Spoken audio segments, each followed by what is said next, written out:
Yeah, ladies and gentlemen, distinguished guests, I'm also happy to be here again. I think I was last year here, and I like to speak about topics which are of interest for both of our countries.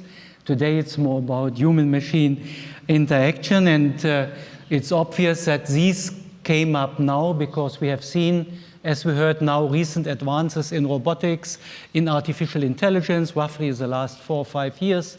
We have seen deep learning coming up 5 years ago, that now I think systems can learn out of data of high quality. And therefore the question is, how does this impact all the initiatives we have kicked off in the past? There was a big public debate, you have all seen it. No? How will work of the future look like? How will it impact my job? Will it take jobs away? We have discussed this just soon.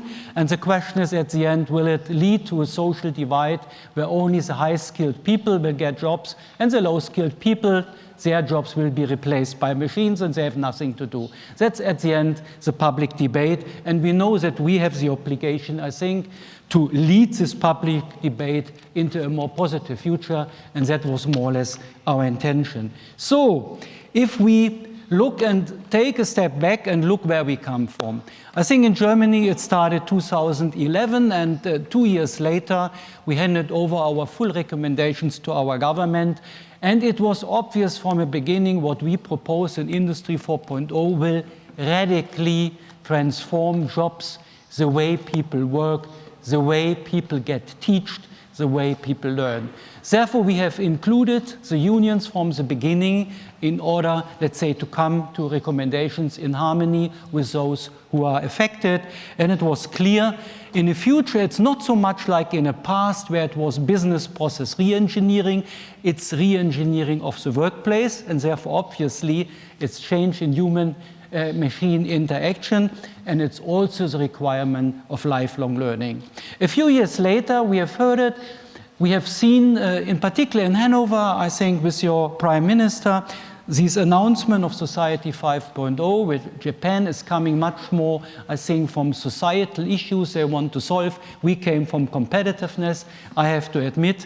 And again, the question came up, okay, if we want to solve these issues, what role will artificial intelligence play? And if it will play a significant role, yes, it will also change the workplace. And that was the reason why we liked the approach from our Japanese colleagues from RRI, that they said, why not both countries having similar issues coming together, join forces and see what things we can share, which knowledge, and where we see that, yes, we have the same issues, but because of cultural differences, we come to different solutions. That is important, the last piece, because at the end of the day, all what we want to do is, I think, globally connected manufacturing, and that means we have to understand the cultural differences in different countries, because otherwise we just can't serve our own country, and that's not what we want to do. Okay, so let me, therefore, look back a little bit and bring across our German approach. I will not go into the details, but you see how step by step the issues get broader. At the beginning, it's obvious you start with a smart factory. You think about the production process and the future workplace. I will not reiterate all the buzzwords here. The next step is obviously that you ask yourself, that's fine, but if you want to make money, what is the business model of the second generation of digital transformation? And the answer in the meantime is well accepted. It's about, I would say, a renaissance of the platform economy we have seen 20 years ago, this time driven by data, driving everything in a direction of not selling products, but at the end, value or services. And in this process, it becomes very obvious if you want to achieve all these goals you are promoting, it's necessary that you have to implement autonomous systems, what we heard just recently, artificial intelligence, but more important, learning robots, learning machines, and adaptable machines. Otherwise, you will not reach these goals. And obviously, that doesn't happen only in manufacturing. You're completely right. It happens everywhere.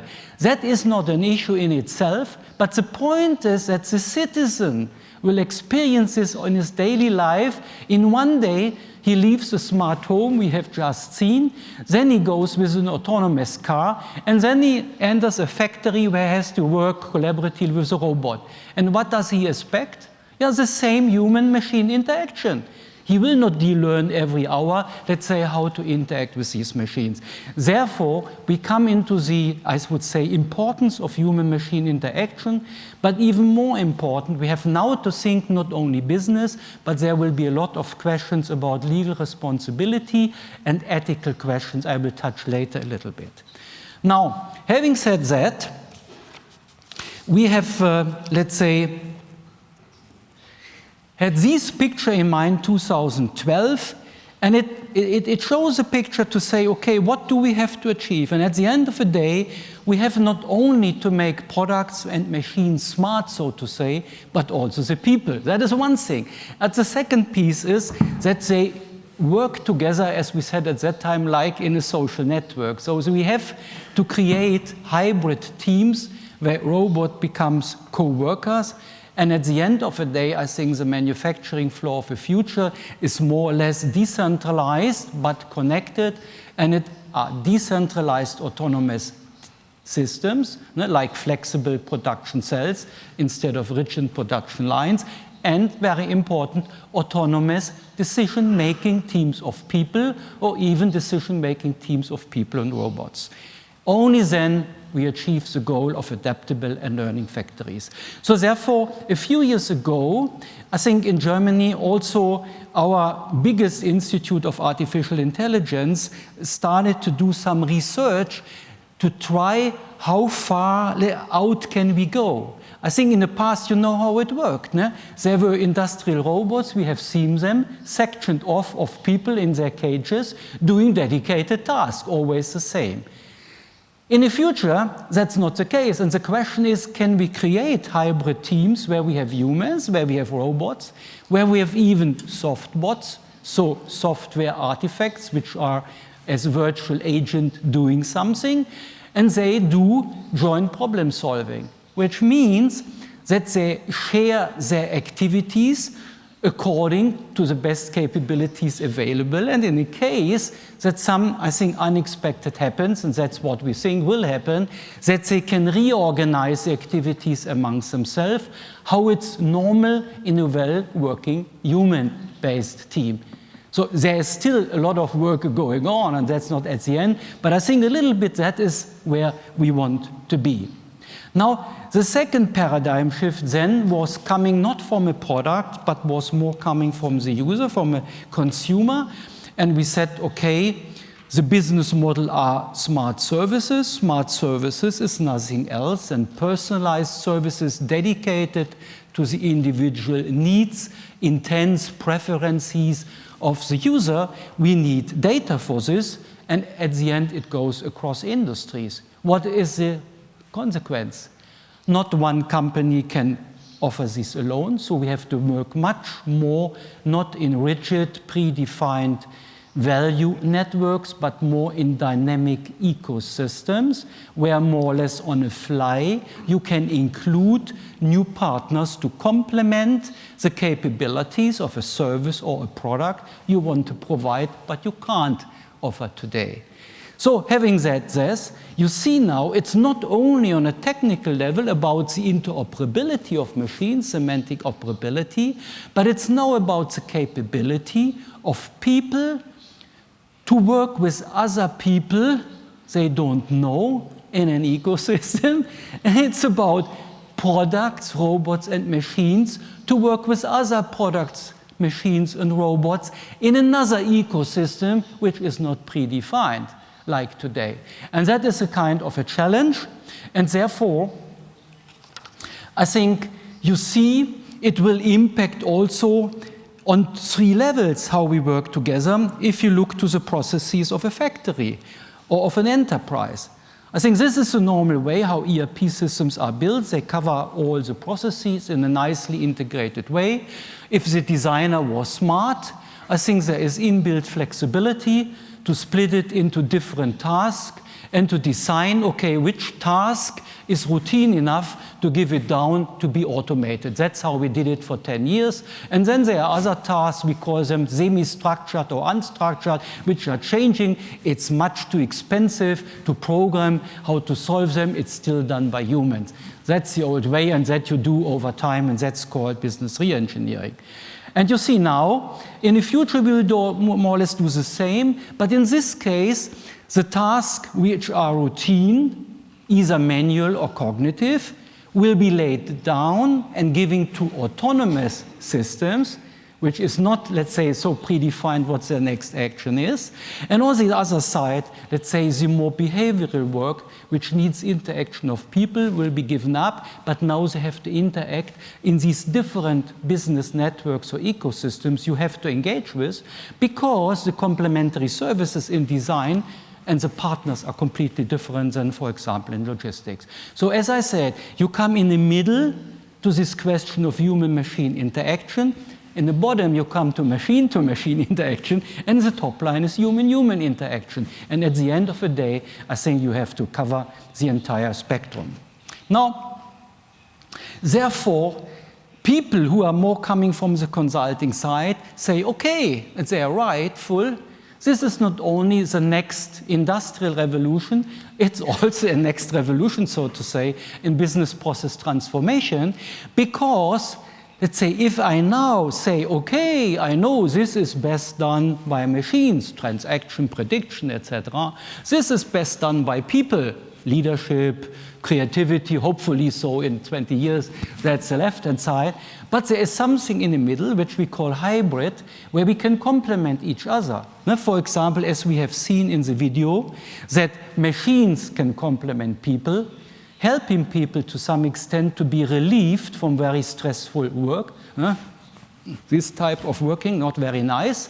Or the other way around, we have also seen it, where humans complement machines in order that experienced workers train robots in order to how they should behave. And the question will be, how are we dealing with these hybrid tasks, which will be more and more important in the future? And that leads to a kind of business process transformation. Now, coming to autonomous systems, I have mentioned that often. You see here, we were lucky because we gave our recommendations exactly 2017 to our Chancellor and to your Prime Minister. And that was a work over 2 years, roughly 100 people, not only experts from technical area, but many people from the consumer side, very skeptical about what these will mean to them. And we agreed at the end of the day that these systems will deliver the adaptability in each new situation we require. I hoped we could agree that they will solve major social issues, but you see here, the compromise we made is they have a potential, but at least is that. But we saw a lot of new social and legal challenges, and therefore our idea was going step by step, use case by use case, seeing how much it benefits society, people, enterprises. If there is benefit for all, do it. If we come to the first one where it's not, stop it. We don't know what will happen in 10, 12 years. That was a little bit the idea. And the second is we must educate the public about what's going on, what could happen, and how much benefits we can get out of it. I normally try then to explain, let's say, some of the challenges colleagues like the one who did the earlier speech have to do in order to create those systems, because just if you have in mind how we as human beings, being the role model of autonomous beings, behave, and if you bring it to autonomous systems in general, it's always the same challenge. At the end of the day, it's not only about learning, it's about making actions. And if you make actions, I think you influence the environment, you influence other people, you influence, I think, whatever you do. And therefore, what we request is that we are doing responsible actions, that we know what we are doing and that we can foresee the consequences. And that means we need 2 things or 3 things. First of all, You need a model of the environment. That's easy through sensor technique, etc. People create those models, a constructed model, but pretty good. Then you need a self-model. I think we, as human beings, know our limitations, at least the good of us know our limitations. This thing has to know its limitations as well. I think if I have an autonomous car driving, and let's say I know as a developer, I need 1 second to come to the optimal solution, but in this accident I only have a tenth of a second, I think at least the solution he comes to should be a good one, not the worst one. So therefore, these limitations the system should know. And then finally, that is the most important piece, is this is all explicit, that they can learn. But there's something we as human beings have given from history, and that's evolution. Over 10,000 of years, we have some implicit knowledge we don't know, but you see it once you react if something happens. Yeah? If a lion comes in here, I will see how you react. That's nothing where you start thinking. That's just, let's say, embedded. And therefore, there will be certain rules, behaviors, where we should not allow that autonomous systems just extract their behavior from learning from data, but I think we should implement it like we have in evolution, and this is this hybrid approach where you combine learning from data with learning, I would say, from knowledge bases. There's the easiest piece. People are saying, why should this thing learn the Maxwell equations? We have them already. But this is the easy part. The more difficult part are the ethical questions. Now think about if you are in a group of people, and I was there 2 years ago, where you talk about this very old stuff in autonomous driving, the dilemma situation. Thousands of students in seminars about philosophy have talked about it. You have a car, is driving, 3 children running to the street. What will you do? You can just turn right, but there is an old lady and you kill the lady. Should you do it or should you not do it? It's 20, 30 years old. I think you have hundreds of textbooks. But nevertheless, if you think it through, you have to dig very deeply into the philosophical culture of a society, if it's more a Western one, where we come from Kant, etc., where the, let's say, individual is very important, and you will say no in this case, or you come more from one which is more Eastern one, where you come more from a group, from a community society, you might come to different answers. And therefore I'm saying this because these answers, I think, should be think up front and should give them, but they could differ from culture to culture. Good. Now, therefore, you see here where I reiterated my early thing that people see it on a daily life. That's the reason why we can't do this in isolation. I liked the approach coming, by the way, from a smart home, because we did the same. We took people from manufacturing, we took people from smart home, we took people from autonomous driving, and we took people from hostile environment, so space, deep sea, etc., bring them together and see at the end of the day what are the requirements, and then you come to these things I have just mentioned before. Now, just to reiterate what I said earlier with autonomous driving, it might be a second example which shows how difficult these answers are. Let's say, I think we come from level 3 to level 4, which is a level where a car is able, let's say, to drive 2 hours, 3 hours itself. But still there are situations where as a human being has to do it, might be in a crowded area, whatever. So it's this mixed situation, which is the most difficult one. And this is a question of handing over responsibility.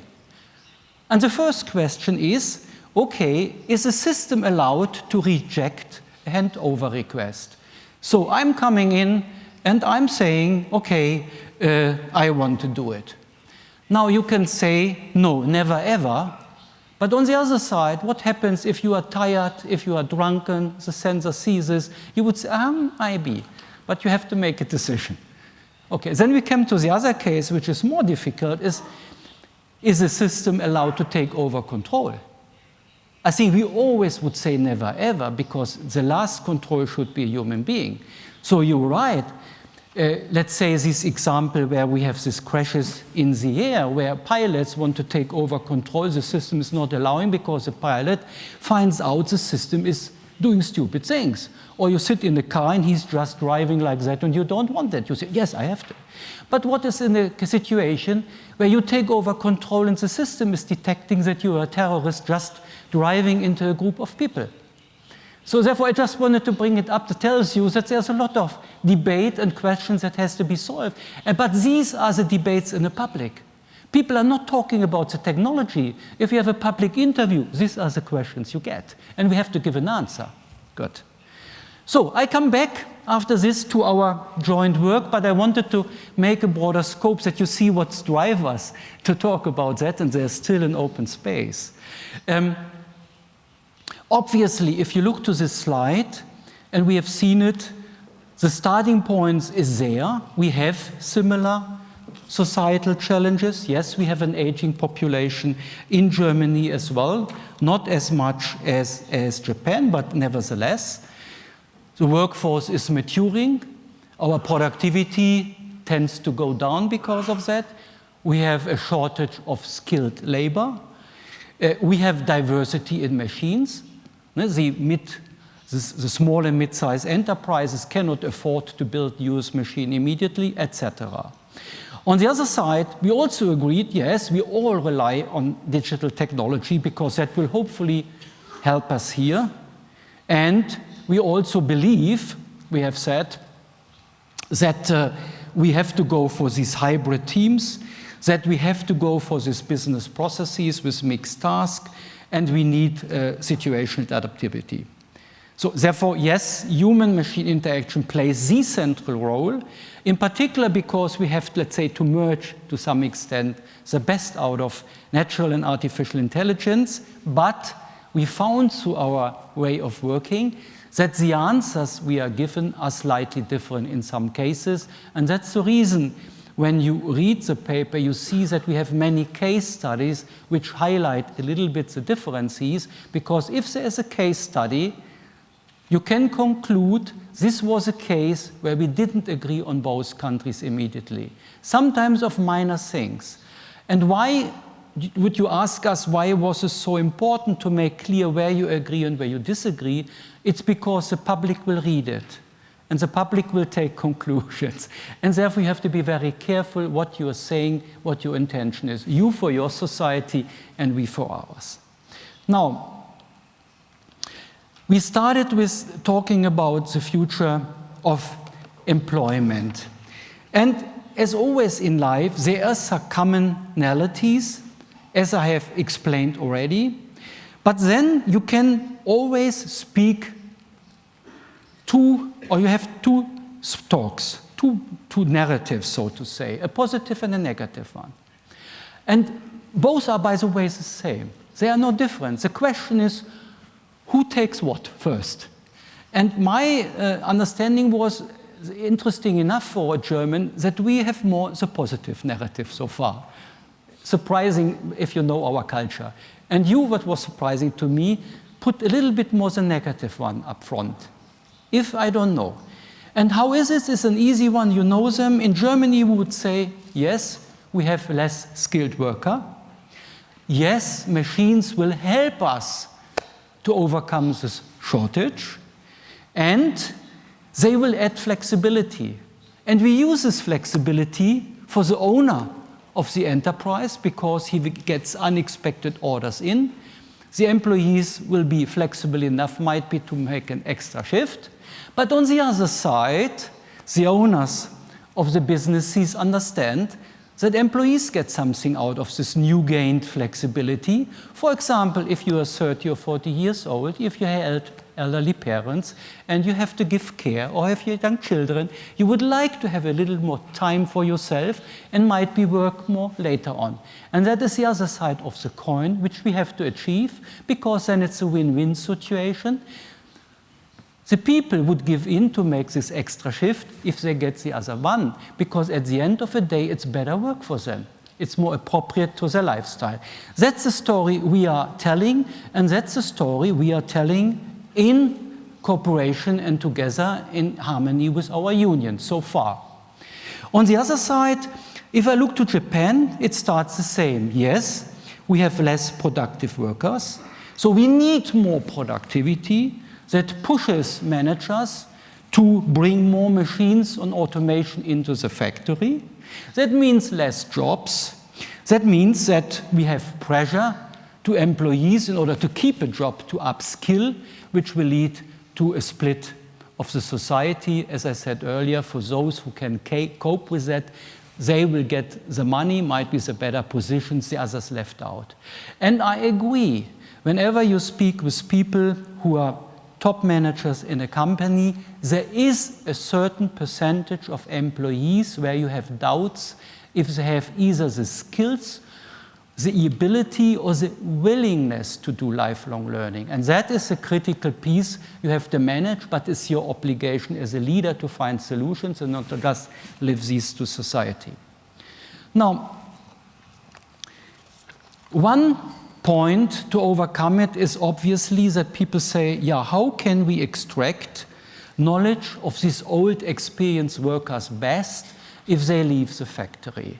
Now, one is, we have heard, you can try that they train robots and then you have this fleet multiplication. There's one thing. And there's another one, in particular also for cognitive work. And here, this is an example where Hitachi works together with DFKI from Germany, where people are saying, okay, can I automate this? Can I have an activity recognition model where with sensors, let's say eye tracking and body moving sensors, I can just watch what people are doing, record this, and take it in order, let's say, to make a model and train the young people. The issue today is, yes, you can do it, but usually it's not transferable that easy from one plant to another one because there are differences. In order to adjust these differences is expensive, so it's still a very expensive and cumbersome method. And they try together to bring it to, I was saying, a level where you split the recognition, the model, in more granular pieces. So you split, for example, into objects and actions, so that if you record that an object, let's say, is a display, then it doesn't matter if it's an iPad or it's a PC, whatever. So it's a little bit this way of working to try to come to a higher level of standardization, extract this knowledge, and then standardize, bring it to other plants and even to other enterprises. This is work in progress, but it is a mean at the end of the day to overcome the shortage. Another one is this one, where people said, okay, and that is the recommendation from Hitachi, what they are using internally. Look, in the old way, yes, as today, it's a bilateral engagement. No? I engage, I train a robot, and the smart glasses helps me or whatever. But if I look to this team approach, then I have, let's say, a big group of machines, of people, and the question is, can I find these type of fulfillment if I try to harmonize the entire setting? What does this mean? I think this is this old world of there is not a winner and a loser, as some people will tell us, but there is, let's say, as you know, if the flood goes up, let's say all boats are lifted. It's this picture a little bit we should have in mind. So we should, the progress that is there, using that not out of a sudden, either for whatever reasons, machine will get a faster evolution cycle, but that machine and people are upgraded, so to say, on the same speed, which is this kind of harmonization. And then, let's say, if we feel, observing this, that we have to reprogram machines, let's do it. If we have the skilled people, let's do it. If we feel we have to bring a little bit down the capabilities of machine because people cannot up, let's take the compromise. It's a little bit this idea. Okay, and you see this is done with digital technologies. You have to digitize it, you have to accumulate the knowledge. Therefore, what I said earlier is so important to have all these recognition in digital format. And then you can, let's say, identify improvements and systematically adjust. So, and now I come to my final slides, 2 slides. You can generalize this and can then say, okay, if that is a future model, what are the skills people should bring if they come to a factory? And that addresses the government to some extent because it addresses the education system. We have already said 6 years ago, the skill set is a different one. Soft skills will be much more important because these communication, team working, etc. This is lifelong learning ability, not the facts only, because the other things, that's important. And people have to have it. And here are something which you see in this model you need as well. You have to understand a little bit techniques of optimization. People should be used to learning on the job, as we say, you can say in process, in smaller pieces. And we should have an education system which is rewarding it, because who is giving the certificate if you collect all these, let's say, small pieces of knowledge to say at the end, okay, now you have the next grade, what today takes you 3 years. Because if you get nothing, people will not be incentivized. So it's something, I think, where we need the public education system as well, and knowledge sharing. So concluding as well means, yes, we agree digital technologies will solve social challenges. It will help us to come to a new, novel, human-centered system. But it means we have to revitalize human-machine interaction. If you have this new model, we need this kind of mediation process I just explained to lift all boats. And this consists out of 3 things. It was digitizing, optimizing, harmonizing, and upskilling. Can we share experience? That was a big debate. Obviously on a factory, yes. Can we do it on an enterprise? Yes. The Japanese colleague said we must do it on a societal base. And I have to admit, I said, I'm skeptical. Let's first do it on enterprise level, because I don't know how much enterprise owners are willing to share, might be the intellectual property which lies into this finding. Let's first do it on an enterprise level. So that was one of the differences we had in mind.